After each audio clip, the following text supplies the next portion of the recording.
Ciao, sono Lucio e questo è un Brewing Diary, il mio esperimento su quanto riesco a migliorare nella mia tecnica di birrificazione.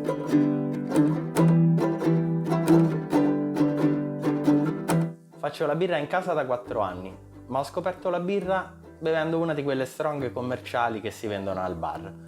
Poi un giorno al pub ho scoperto che esistono molti stili diversi ed è per questo che oggi vi presento i 5 stili che hanno migliorato la mia tecnica di birrificazione e alla fine del video un piccolo stile extra.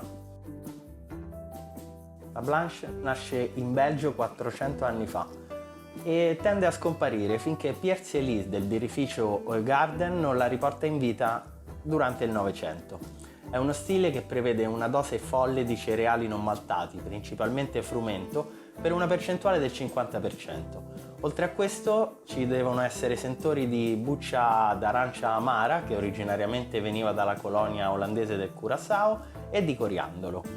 Da uno stile come la Blanche si può imparare a gestire meglio i cereali non maltati e soprattutto a dosare alla perfezione le spezie come coriandolo e buccia d'arancia, che se sono troppo presenti potrebbero invadere troppo la birra e trasformarla in una Fanta. Ho provato solo una volta a brassare questo stile, ma i risultati non sono stati dei migliori. Soprattutto la schiuma scompariva appena versata la birra, nonostante la quantità di fiocchi di frumento che avevo usato, che era più o meno del 50%. Molti dicono che i fiocchi aiutino la schiuma, ma posso confermare che non è sempre così. Restiamo in Belgio per uno stile che nasce a Westmalle nei primi del Novecento. È una ale trappista, chiara, secca, con un amaro deciso ma ben bilanciato dal malto. Il luppolo la fa da padrona e c'è una buona dose di zucchero candito che aumenta la secchezza e il grado alcolico e la rende pericolosamente beverina. Con questo stile ho imparato a dosare in corsa durante la bollitura la quantità di zucchero candito da aggiungere senza fare troppi casini durante la cotta. Nonostante il suo grado alcolico, è una birra che tende ad invecchiare molto velocemente. Ne ho lasciate un paio di bottiglie durante l'estate al caldo e a ottobre, quando l'ho riassaggiata, i sapori erano completamente piatti. La birra dei facchini inglesi del Settecento. Sembra che prima della sua nascita si utilizzasse un blending di 3 stili differenti per accontentare i gusti del mercato. È stata molto presto soppiantata dalla sua figlioccia, la Stout, fino a scomparire intorno alla Prima Guerra Mondiale. La versione moderna ha un amaro e un tostato limitati con sentore di cioccolato e caramello. Ho approcciato questo stile ponendo molta attenzione alla macinatura dei grani, infatti i malti tostati tendono a sbriciolarsi molto di più rispetto a un malto base come per esempio il Merisottero o il Pale. Inoltre ho posto attenzione anche al pH e all'acqua che stavo usando, anche se non serve un'acqua molto particolare come ad esempio per altri stili. Che sia un Imperial, una Milk o una Porter o una Stout, il mio consiglio è di divertirsi quando si brassa questo stile e magari di trovare il sottostile migliore per i propri gusti.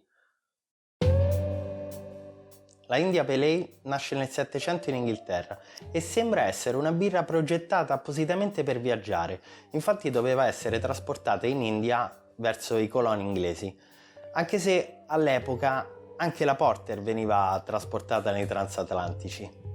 Può cambiare il malto, il corpo, il lievito, l'unica costante di questa birra è una luppolatura importante, infatti vanno considerate molto bene le IBU i tempi di gittata, cercando di mantenere l'astringenza entro i limiti possibili.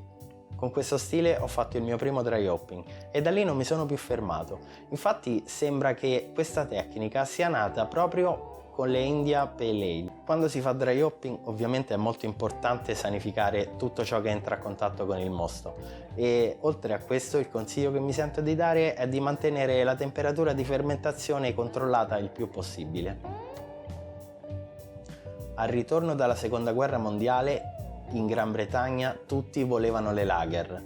Ci fu poi una rivoluzione e un ritorno agli antichi stili inglesi e la Golden Ale, anche se è nata nel 1986, sembra essere uno di quegli stili che un po' richiama gli stili inglesi di una volta.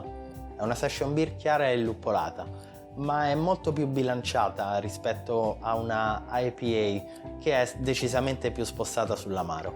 Con questo stile ho approfondito il concetto della ricarbonazione in bottiglia. Infatti uno stile come questo, che è una session beer, rischia di risultare watery se troppo carbonata. In più gli stili inglesi proverbialmente sono poco carbonati. Ovviamente anche qui ho fatto il dry hopping con luppolo citra e da quella volta che l'ho scoperto è sempre nella mia dispensa. E questi erano i 5 stili che mi hanno insegnato qualcosa.